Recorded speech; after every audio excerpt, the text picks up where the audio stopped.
ఇంకో పవన్ అన్న నన్ను ఎప్పుడు ఆడిపిస్తావన్నా, నా చేతులు తులతులా అంటున్నాయి, ఎప్పుడు సూపర్ 10 చేయాలని, నన్ను ఎప్పుడు ఎక్కిస్తావు చెప్పన్న పవన్ అన్న. ఇగో ప్రఫుల్ తమ్ముడు, ఇంకా చాలా మ్యాచెస్ ఉన్నాయి, మీరు ఆడే ఉన్నాయి, ఎందుకు మీరు కంగారు పడుతున్నారు? మనం ఇలానే డైరెక్ట్ గా గెలుచుకుంటా పోతే తర్వాత మీకే ఛాన్స్ ఇస్తాం లేవే, ఎందుకే అసలు ఏమన్నా ఆగట్లే ప్రఫుల్ నువ్వు? కనీసం నెక్స్ట్ మ్యాచ్ లన్నా ఆడిపిరాదన్న పవన్ అన్న.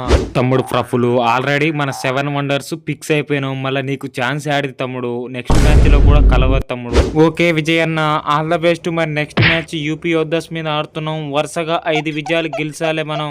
ప్రఫుల్ మనమే గెలుస్తాంలే, కానీ అయ్యా డిఫెండర్స్ మీరు ఎప్పుడు ఇంకా సెటిల్ అవ్వేది? అప్పుడప్పుడు ఉత్తి పుణ్యానికి పాయింట్లు ఇస్తున్నారేంటి బ్రోస్? ఇగో పవన్ అన్న, మన డిఫెన్స్ లో నా తప్ప ఎవ్వరు మంచిగా ఆడట్లేదన్నా, మెయిన్ అయితే ఆ క్రిషన్ దూల్ ఏంటన్నా అలా పాయింట్లు ఇస్తున్నాడు ఒక్కొక్కరికి తీసుకో అన్నట్లుగా. తమ్ముడు నేనేం చేయని చెప్పువే, అంకిత్ జగ్గల్ నాకు మూమెంట్ ఇస్తుంటే నేను పోయి ట్యాకిల్ చేయడానికి వెళ్తుంటే నా ట్యాకిల్ అన్సక్సెస్ఫుల్ అవుతుంది, దానికి కూడా నేనే బాధ్యున్నావే. నెక్స్ట్ యూపీ యోద్ధస్ మీద చూపిస్తా ఈ క్రిషన్ దూల్ దమ్మేంటో. ఇగో క్రిషన్ అన్న, ఇప్పటి నుంచి నీకు సైకిల్ చేస్తా, సైకిల్ చేయంగానే నువ్వు ఎమ్మటే ముందలకి రా, నేను వెనకాల నుంచి కాలు పట్టేస్తా, ఇప్పటి నుంచి చూపిద్దాం మన చైన్ తడాక.